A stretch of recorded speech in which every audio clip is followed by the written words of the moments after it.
Well, thank you.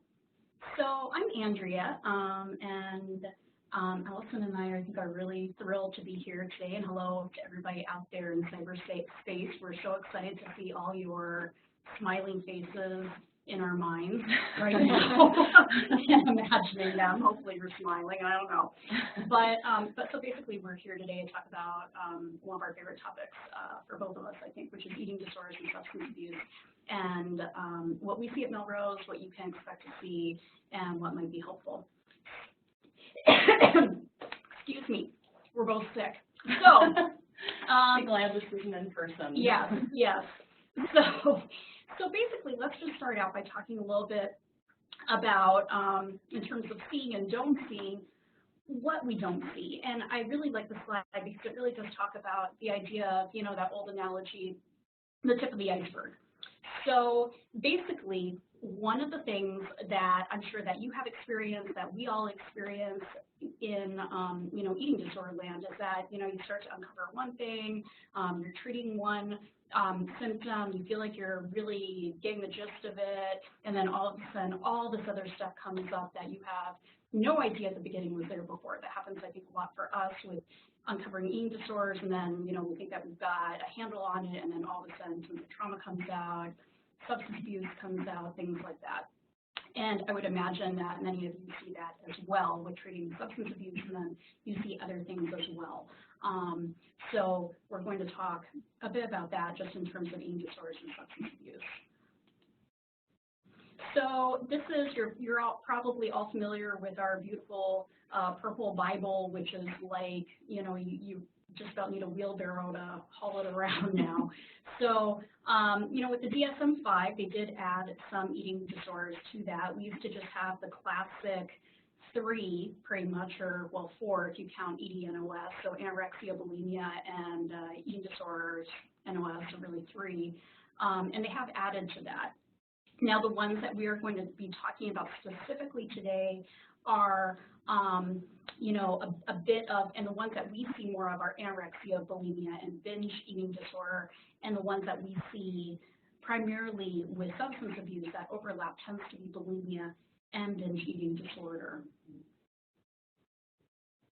And a word on the diagnoses, we also see a tremendous amount of other specified eating disorder, lots and lots of, sort of sub-threshold symptom presentation that almost fits bulimia, but then there's maybe, really low body weight, that kind of thing. So just because you see, kind of that other specified eating disorder doesn't mean it's sort of, not as serious, quote unquote, as one of the specific disorders. It just means that there's something that's a little bit off and doesn't neatly fit the criteria set for one of the specific disorders.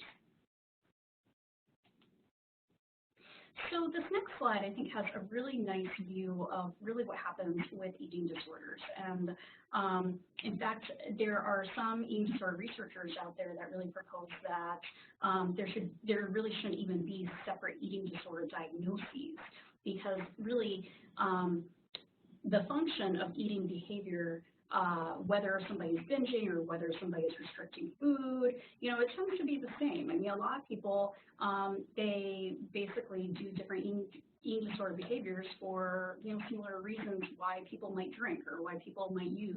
A lot is numbing, numbing out trauma memories, numbing out emotions, not wanting to think about difficult things.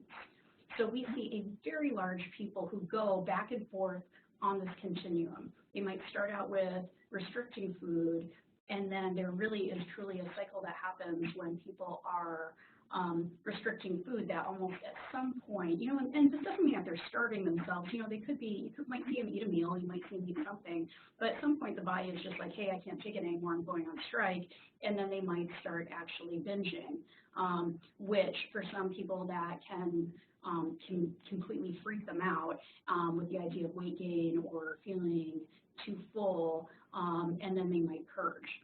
Other people, particularly people who have a history of substance abuse, sometimes we see people actually binge to purge because the purge is almost like a high.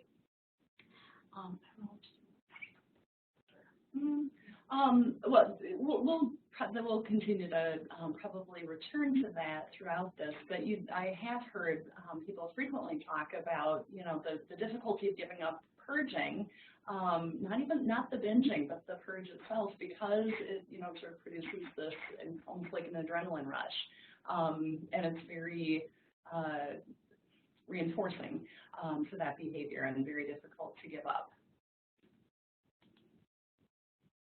So we're going to just briefly talk about this. This is a validated questionnaire that we use sometimes, and really anybody can use this. Anybody watching can use this. It's called the SCOFF. And so if you are concerned that somebody, one of your clients may have difficulties with eating, you might want to answer these questions for them or have them answer them yourself. So basically the SCOFF, it's an acronym. So do you make yourself sick because you feel uncomfortably full, are you vomiting? Do you worry that you've lost control over how much you eat? Have you recently lost more than 1 stone in a 3-month period, so that's 14 pounds? Do you think that you're fat when others say you're too thin? Or would you say that food dominates your life? And if the person has 2 or more of these that are yeses, you might want to consider further assessment and really wonder if maybe they have a problem with some disordered eating. So let's talk a little bit about binging and purging. What is binging and purging? So basically a binge is eating in a very short amount of time a very large amount of food, so larger than would be 1 portion.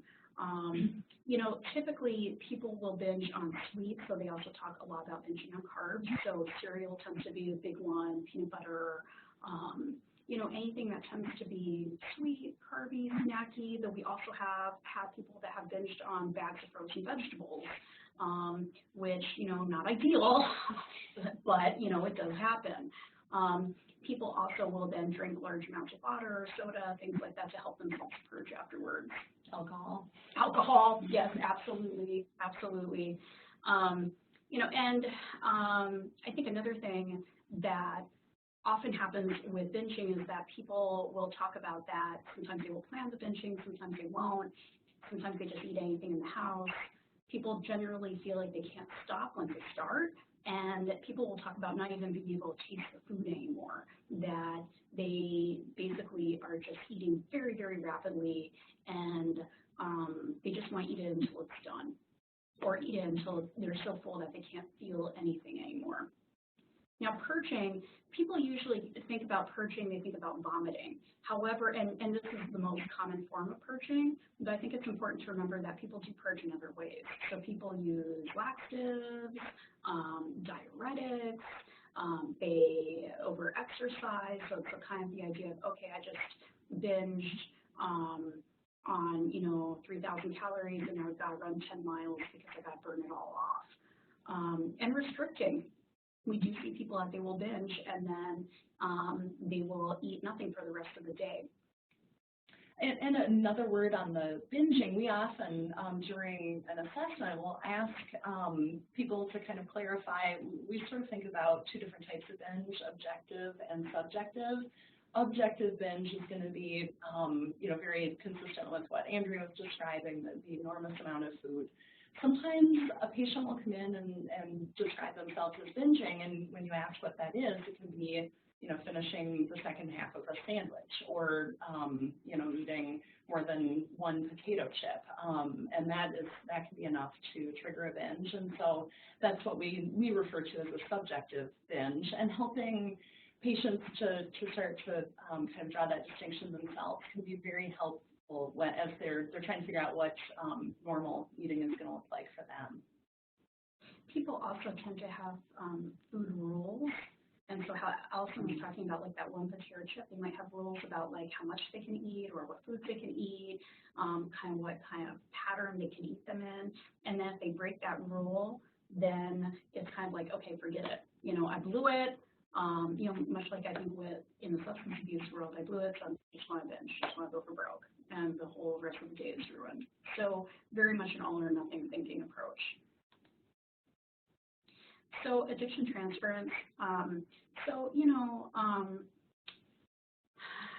if you think about kind of, we talk a lot about the idea about whack-a-mole, that, you know, one goes up, the other goes down, things like that. We're treating different things. And one of the things that we think of, too, is the idea of what is the function of the behavior, and why are people using what they are using, and why. So basically, if you think about this, if you think that maybe somebody might, might come to your clinic or come to your hospital and get sober, but then all of a sudden they start feeling all these emotions, all these painful feelings, all these memories, all this guilt, shame, things like that. So that might be when they might turn to large amounts of sugar, large amounts of caffeine, enormous amounts of nicotine, as well as, restriction, or even like purging, to kind of basically to numb out, to get that high. So transferring from really one to another. It's not unusual for people, especially who have been drinking large amounts of alcohol.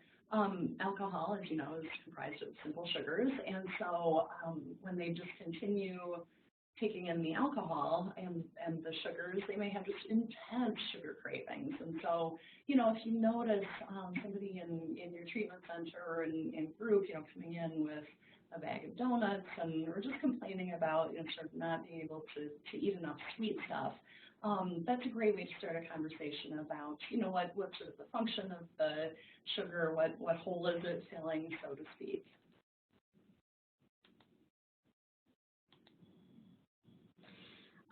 So this gets a little bit to the chicken and the egg theory, okay? So kind of obviously is our like little bit for your shows, but subtle. So basically, I mean, this gets at a little bit of looking at incidence and prevalence rates. So, with eating disorders, among people that we see with eating disorders, there's a very large amount of people with eating disorders that struggle with substance abuse. So, as it says here, research is showing that up to 50% of people with eating disorders will struggle with a substance use problem at some point in time. Now, the reverse is also true. With people who abuse substances, 35% of those will struggle with an eating disorder. And I'm sure that those of you who might be working in sober houses, who are working, particularly with women, that we also see large amounts of eating disorders in men, particularly gay men, actually. I think that the amounts of, like we talked about before, binge eating and bulimia are very high. And then, so basically this is kind of getting at this again. So we see that a person with substance use disorder is 11 times more likely to have an eating disorder at some point in their life, and a person with an eating disorder is 5 times more likely to abuse drugs and alcohol. So very high rates. So, and we see that at least a fourth of our patients at Melrose struggle with substance abuse. So here at Melrose, and some people admit to it, some people don't. We see it sometimes after we've been eating, the iceberg phenomenon. Sometimes we'll be working with them for a while, and then all of a sudden we're like, man, that person seems to be drinking a lot. We see that there's a very large overlap. And, to Andrea's point, I think a part of the challenge of assessing for the co-occurring disorders is that much like you're probably all accustomed to seeing in folks with substance use disorders, there's a tremendous amount of shame and secrecy shrouding these behaviors, and people have been embarrassed. They have kept it secret from friends and family. If they have been in treatment before, they may have encountered some pretty insensitive comments from peers and even treatment providers, and so and I think there's a lot of fear with both. With people coming in here, they're afraid. Yeah, it's okay to have an eating disorder, but if they find out, I'm also using heroin or methamphetamine, I'm going to be discharged. Similarly, with people coming in for substance use treatment, they're very afraid that if it comes to light that they're purging actively, in the bathroom at the treatment center, they're terrified that they're going to be discharged, and not a displaced fear in some situations. So, I think the sense of secrecy and the sense of shame is just really compounded for people who struggle with symptoms from both of those realms. All right. So obviously, in addition to kind of the shame and guilt and secrecy piece, there's some kind of shared clinical traits between eating disorder and substance abuse symptoms. Probably the most important one is the lack of sense of control over the behaviors. There's a sense of compulsion. There's a sense of, I have to do this. It becomes incredibly ingrained, incredibly habitual. And provides a tremendous amount of relief, so very strongly reinforced. There's also a real impulsive aspect to it, particularly with the binge purge behavior cycle and just binge eating. Sort of contrary to the impulsive piece of it, in somebody with more of a restrictive eating disorder like anorexia or a related other specified eating disorder, that person is not probably going to be a very impulsive looking person. They're probably going to actually, if anything, seem pretty rigid, may have some very kind of stereotyped behaviors, may have a lot of kind of rules for how they and other people, quote unquote, ought to behave. But for folks with, kind of the more impulsively driven eating and purging behaviors, that's going to look a whole lot like some of the impulsivity that you see in folks with substance use problems. And then, as we've touched on several times, the symptoms in both disorders are being used as a coping skill with some pretty serious side effects. We also have, it's interesting because you may have experienced this as well or seen this as well, that there's certain substances that people will use for both. Which is kind of interesting, the idea about using meth both to get high and also to lose weight, or suppress their appetite. People using diet pills to get high or to lose weight. Adderall is another one, where it's just basically they kind of consider it a bonus. Hey, I'm not eating, I'm losing weight, and at the same time, I'm numbing out. Absolutely.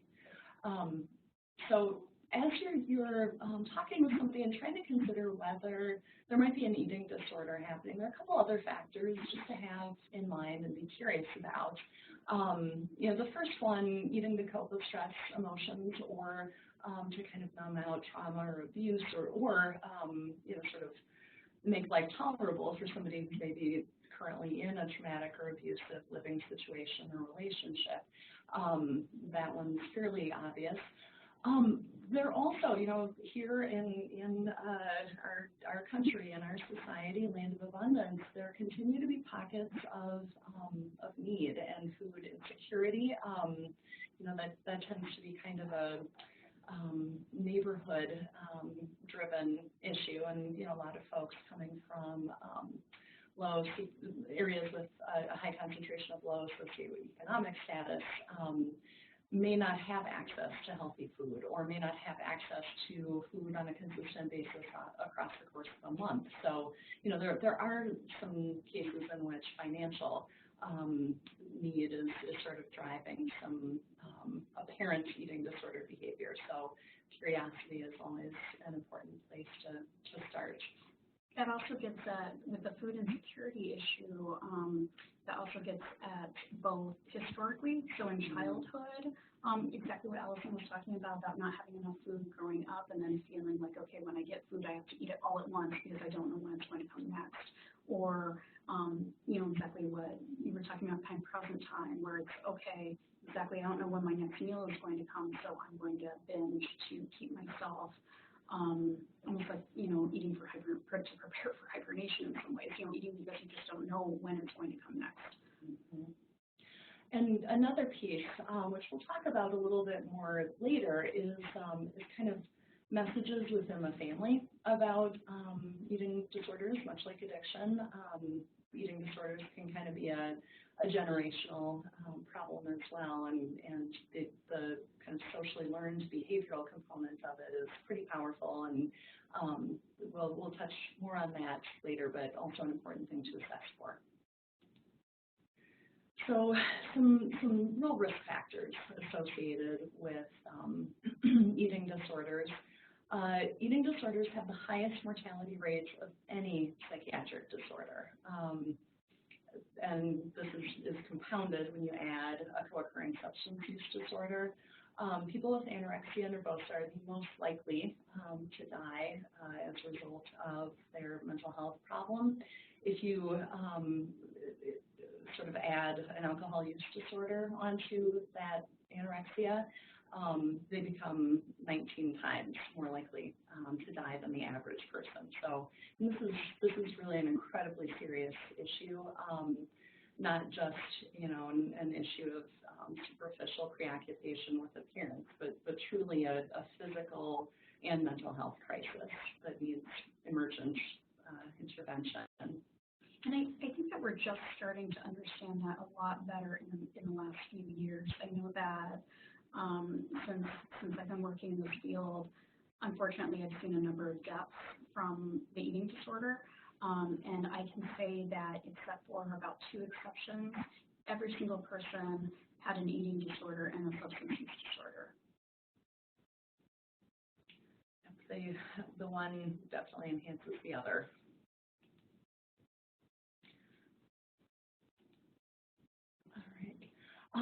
So interesting. Yeah, chicken and egg. Baby chicken. Getting closer. We're getting closer to the roots. So interestingly, when it comes to co-occurring disorders, research has found that the eating disorder is usually the first thing to occur. And often there's some, relatively sort of low impact or sort of seemingly low impact event that will cause a young person to begin to restrict food intake. Often dieting, often offhand comments made by somebody, maybe just a bad experience with food. But that food restriction kind of early in the game tends to be a pretty powerful way of spurring some of the disordered eating behaviors.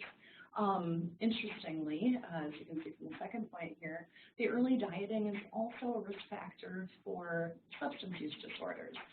In part, and Andrea touched on this a little bit earlier, but kind of the synergistic effect between many substances of abuse and sort of weight loss or appetite control or metabolism bounce. There are a lot of ways in which many of the substances of abuse can really kind of facilitate weight loss or appetite suppression.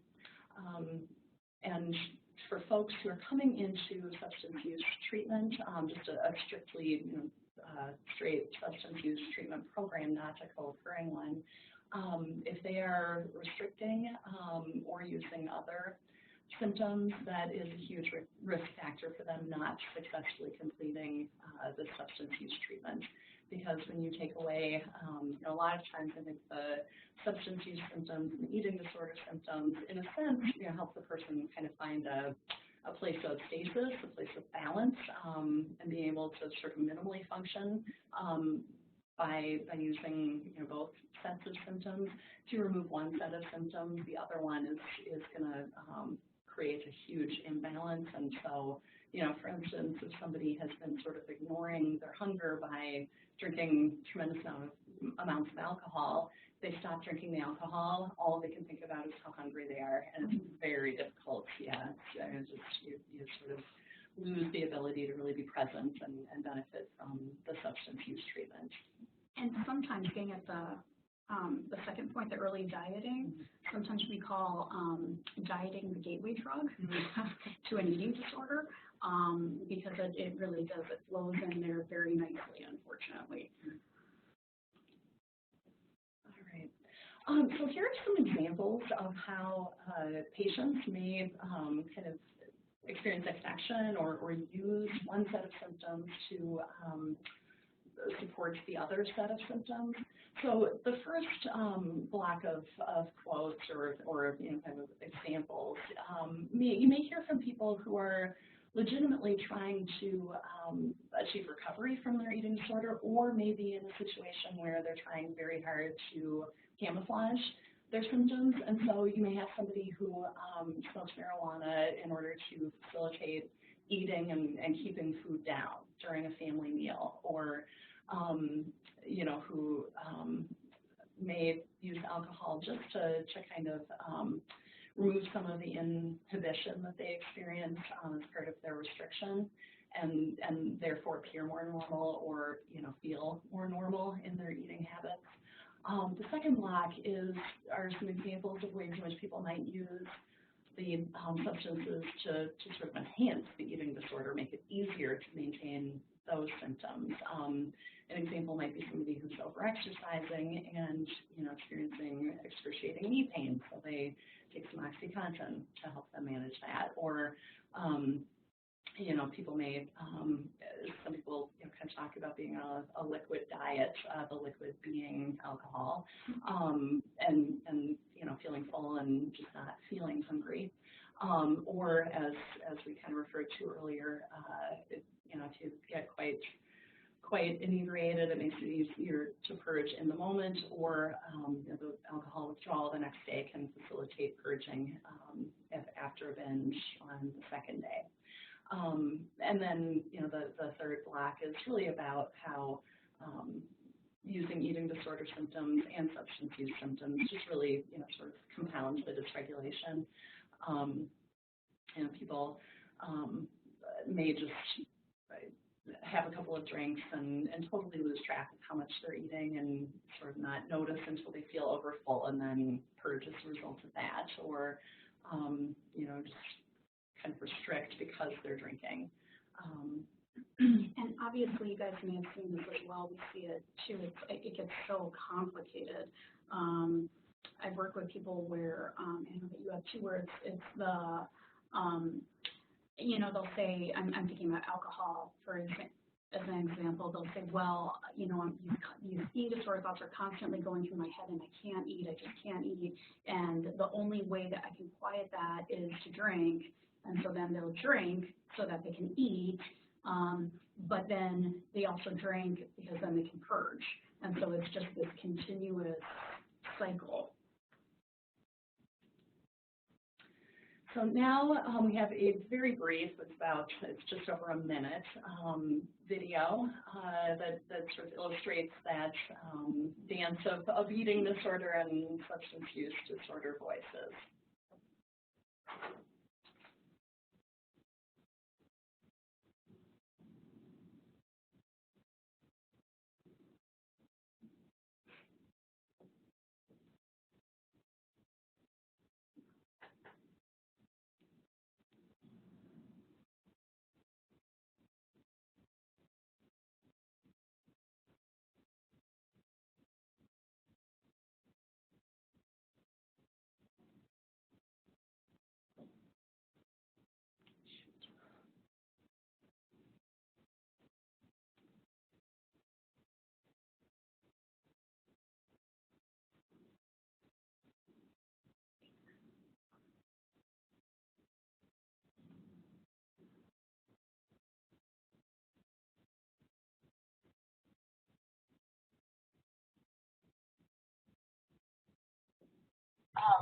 Get it in with me within maybe the next week. I just really don't want to let go so much. Okay, got all phone call my name. Yeah, I mean, I guess I'm willing to go. Meth helps. I don't know if it'll help much. I think that we can try that. That'd be awesome. One moment, everyone. I'm going to restart that and try to share it in a way that the volume comes through. One moment, please.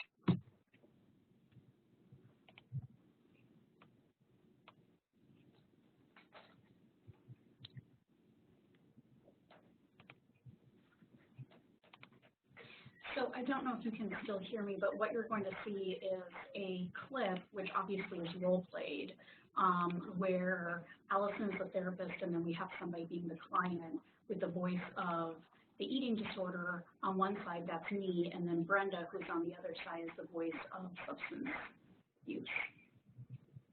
Everything is drenched in butter or oil, so I must have gained 50 pounds. I don't think I have any problem eating my own food when I'm at home. It's just the stomach irritation. I must be looking at my thighs when I want coated with lard.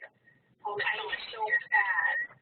You know, we don't do any work directly with eating disorders here, but I wonder about that. I think I'm going to recommend that you go maybe to one of the local eating disorder programs. Oh, that's great. But I mean, that's that focused on my eating. And I don't know. I guess I hadn't really thought about it. I mean, it hasn't felt like this is a problem anymore. So, okay. She can make any recommendation. I don't have to do that. I can get that set up, and we can hopefully, get it in with me within maybe the next week. Because we really don't want to let this go much here. Okay, but I'll call him in. Yeah, I mean, I guess I'm willing to go. That helps me. I don't know so much. Okay. That'd be awesome. Okay. And I'm okay. It looks like, are you a little distracted right now? Is this kind of hard conversation? No. That's a lot going through my mind. No. You're just a bunch of jibber jabber. I don't want to listen to you. You don't know what you're talking about. Just trying to get to that. Lots to think about. Sure. Well, I'm really glad we talked. It sounds like you're really feeling motivated to take care of what you need to take care of. Whatever. She really has no idea what she's talking about. Thank you. See ya. Go.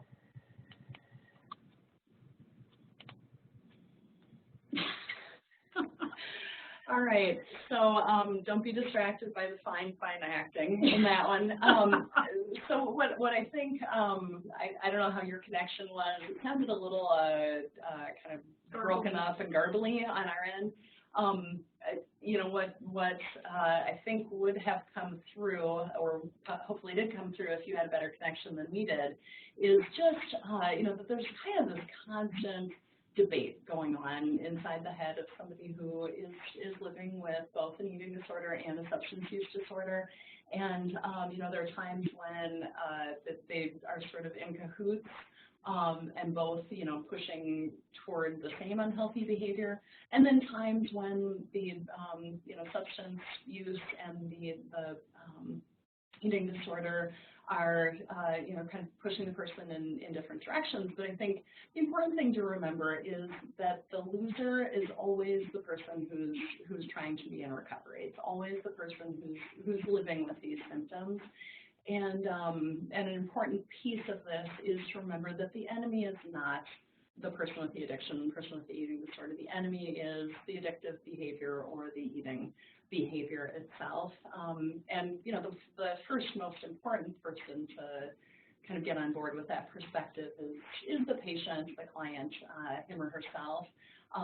But it's also important for us as treating professionals to constantly remind ourselves of that dynamic. And our hope with showing this clip, though I'm not sure how much you could really get, but hopefully, but just in terms of building empathy a bit, because we know that these populations, can be extraordinarily difficult at times with the ambivalence towards recovery and relapses and lapses. And I think being able to see just the amount that's constantly there, the chatting, the talking, the constant stuff in the head that just never goes away, and how torturous that is for a person that's living with us. Absolutely.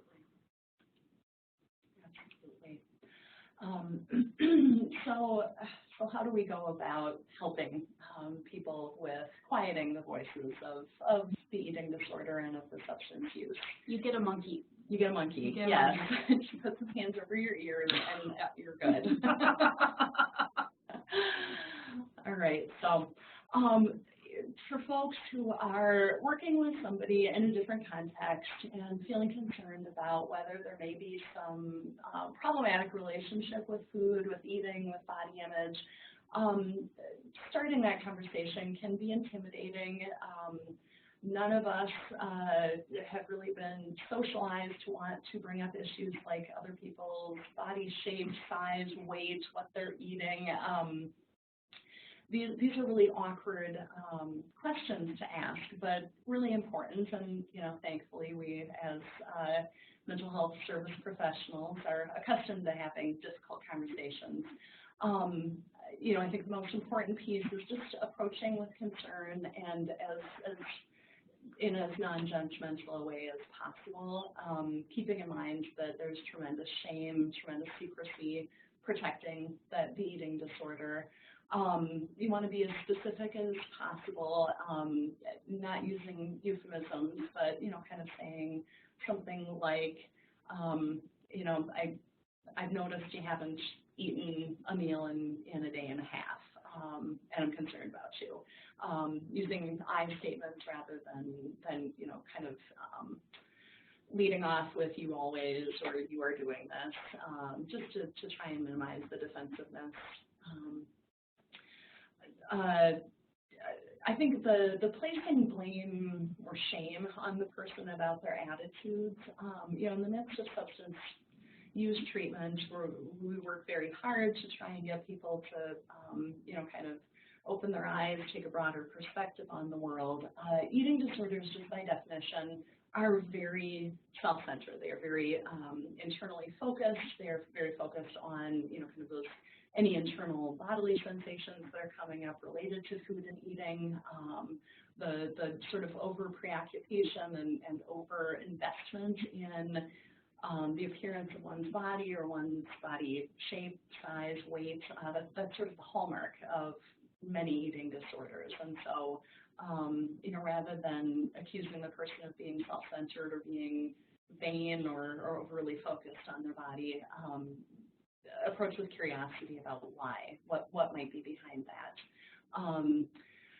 Avoid giving simple solutions. The worst thing possibly that you could say, the worst simple thing that you could say to somebody is, you just need to eat. Sort of right. Thank you. Why did I think of that? That's awesome. Wow. Solved. Done. I'll go home. Cured. Right.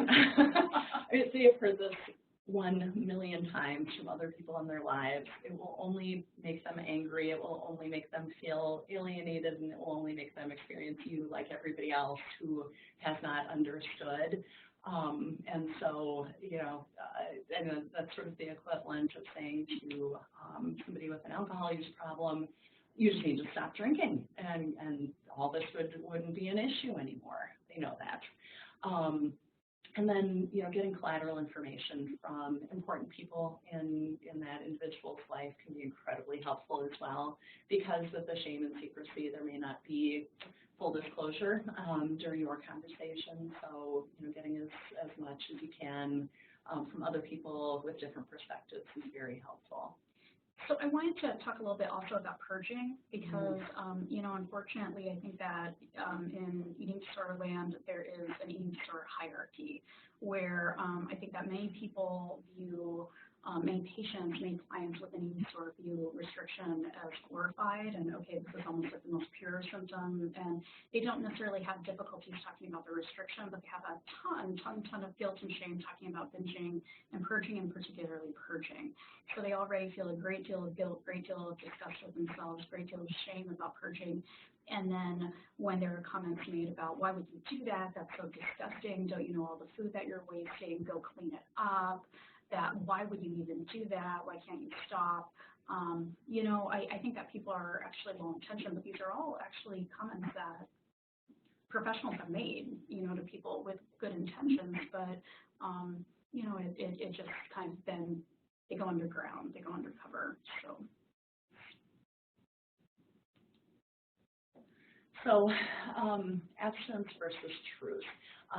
So a word on this. Obviously, with a substance use disorder, with very few exceptions, the goal is typically to establish and maintain sobriety or abstinence from the problematic substance.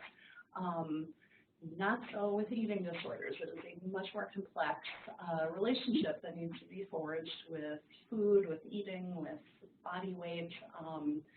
All of these things are challenges and situations that patients will have to face, 3 to 6 times a day for the rest of their lives.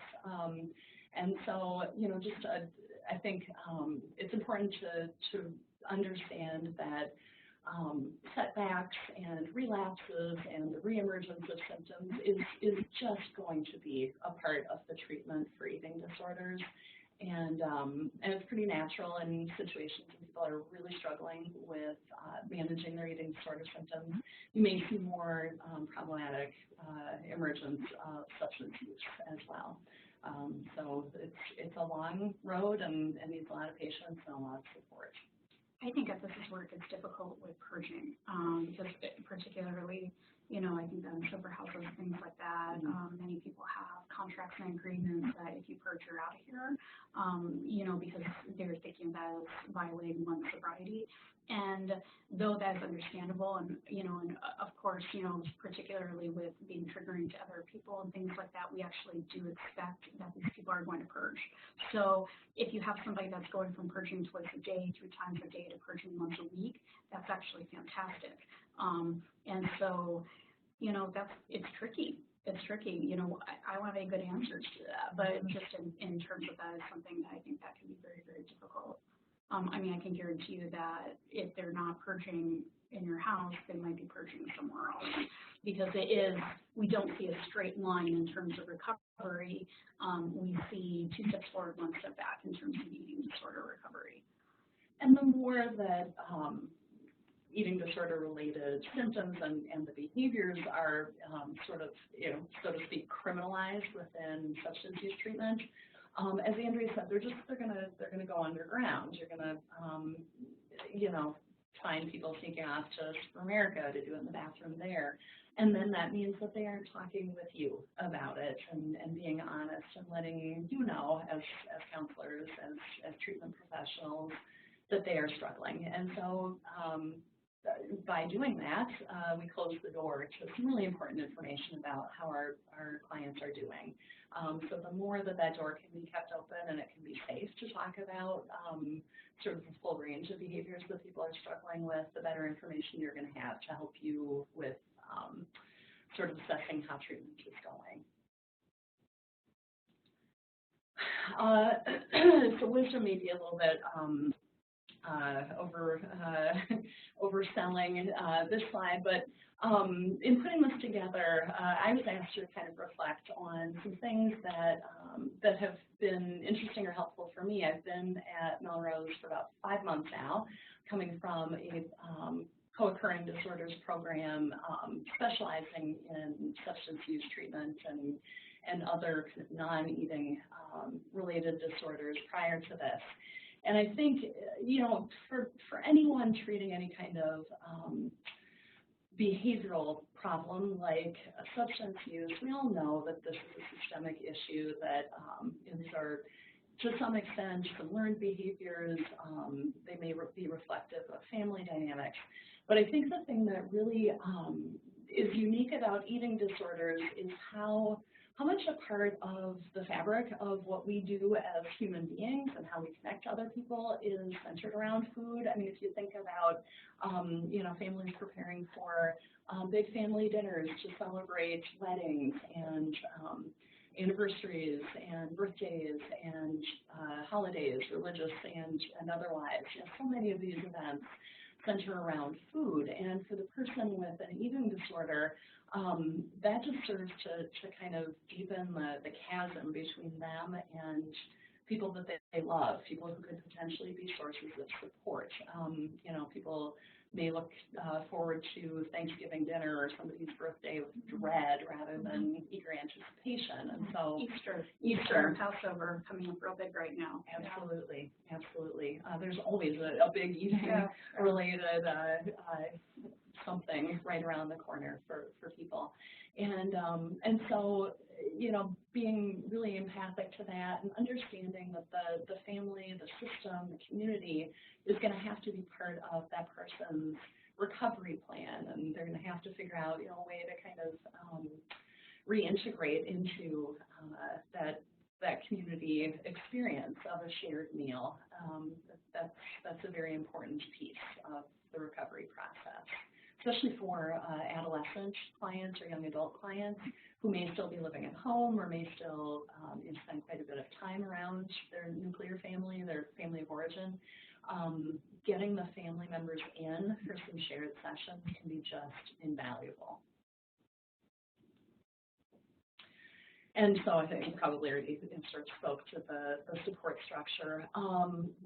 Just additional word on the support structure in the family.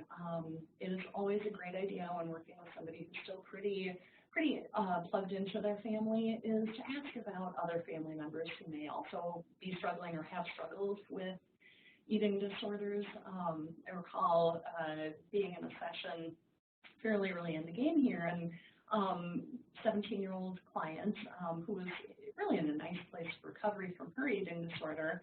Her mom came in and they were talking about sharing breakfast together, and the client made reference to mom chewing something and spitting it into a container at the breakfast table. And this was completely new. This was news to me, and just like mentioned in such a nonchalant way. But really, I mean, you talk about powerful sort of family modeling of eating behaviors, and when making suggestions about how people might use their support system, it's really important to kind of assess the health of that support system. So, how is it treated? As with any co-occurring disorder, it's really important that the eating disorder and substance use disorder treatment be integrated and concurrent. We don't want to see people, go and try and fix the eating disorder and then work on the substance use, or vice versa. It's really important for all staff members, from housing staff and folks in the kind of the food area, all the way to administration and leadership, really to be on the same page and to have an understanding of this.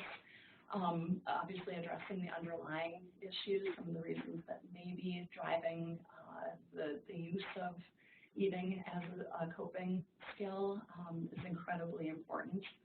And treatment's going to be much longer and more complicated than for a single disorder. So the first step, obviously, we want to get people detoxed off of any substance that they are currently using. For somebody who has lost a lot of weight or is significantly underweight, weight restoration is an important piece of it. We need to give them some psychoeducation so they understand how they are using their symptoms and how they kind of interact. Motivational interviewing may be almost more important, I think, for people with eating disorders than for substance use, because they need to be remotivated every time they have a meal to either, kind of manage how much they're eating or just eat it all. And because for many people, weight restoration may be a piece of it, or just, kind of some incidental weight gain, it is very difficult to maintain motivation in the face of that, because it's sort of the opposite of the impulse that's driving the eating disorder for many folks. Developing some more healthy ways of regulating emotions, either through DBT, cognitive behavioral means, mindfulness, and lots of different things that work for different people. Working on relationships and having maybe some family or concerned persons programming as part of the mix is incredibly important. And then, once people have kind of gotten on a path of recovery, helping them have some useful relapse prevention skills and a plan, and some people they can turn to for support as they continue to move forward is critical.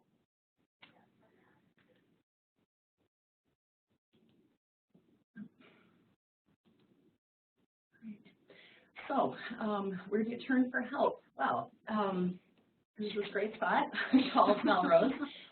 We've got a number of different levels of care for people with different needs, everything from intensive residential, which is almost a kind of hospital-based program for people with very severe symptoms or life-threatening medical issues related to the eating disorder, all the way through, sort of a couple appointments a week for outpatient treatment. our EDSA, our co-occurring programs, specifically take place in our St. Louis Park location, and we have both a 2-day and 4-day track, depending on sort of the intensity of people's need. Those are Monday and Wednesday, or Tuesday and Thursday during the day. And then we also have an evening program, which is Monday and Thursday evenings from 4 to 7. And if you're interested in referring a client, it's quite a simple process.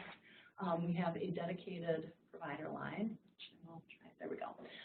Dedicated provider line, 952-993-5864. And you'll speak with one of our care managers who will help with insurance coverage questions, technical questions, what should the person bring to their appointment, that kind of thing. Anything to add? No. All right. Then we will turn it over for questions. Thank you both very much. That was really informative, and like we said, the floor is now open for questions.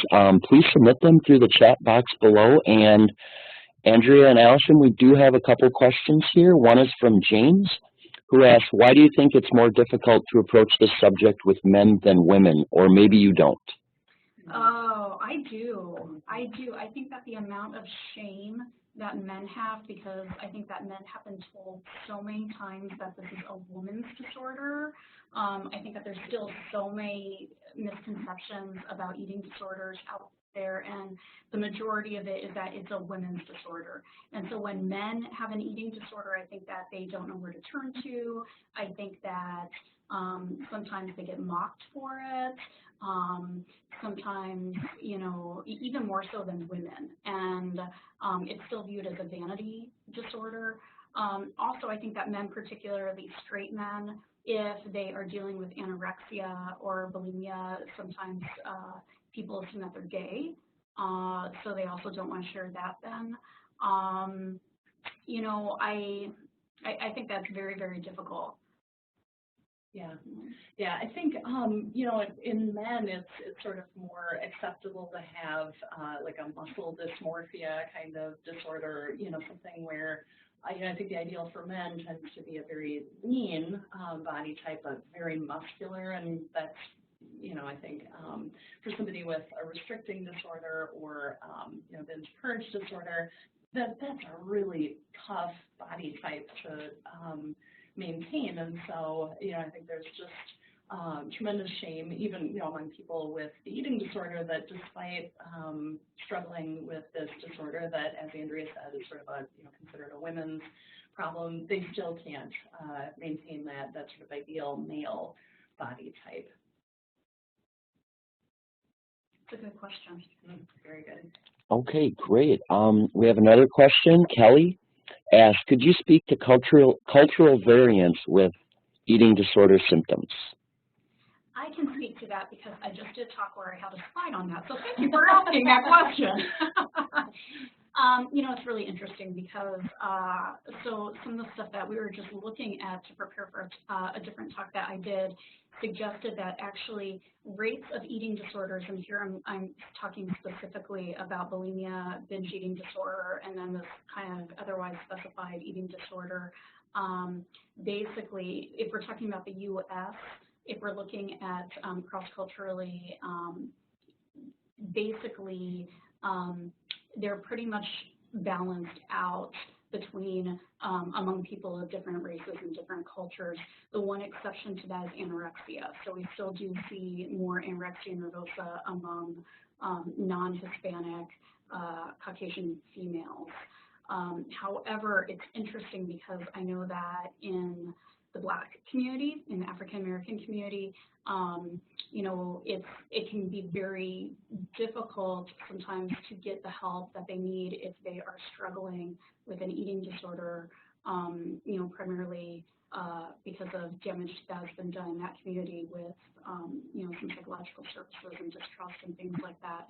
But then also because I've spoken with people that have said that they've been told that if they have anorexia, they're trying to look white, and feeling a lot of shame about that, feeling a lot of guilt about that, and again, kind of going underground with that, having a lot of difficulties. I think, too, the African-American community has been really disproportionately affected by these kind of food deserts that you hear about, and that kind of speaks to the food insecurity that can feed some types of particularly binge eating disorders.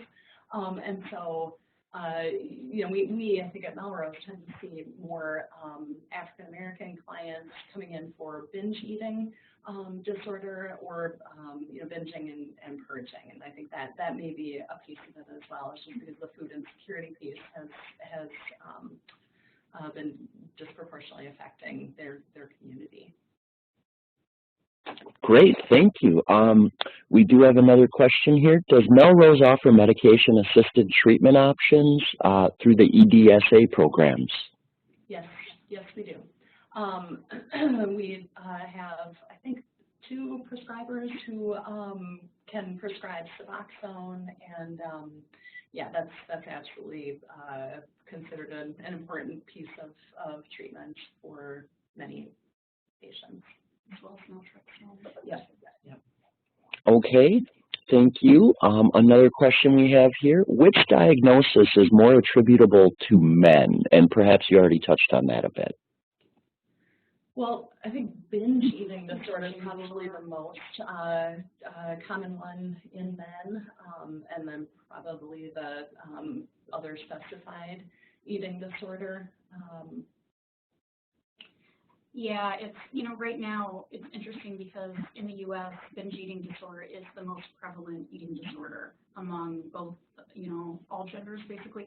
But yeah, I would say other specified eating disorder as well. We do see a lot of bulimia. And here at Melrose, I mean, we happen to see, because we have intensive residential, which is like an inpatient unit, we do see a lot of very, very sick people.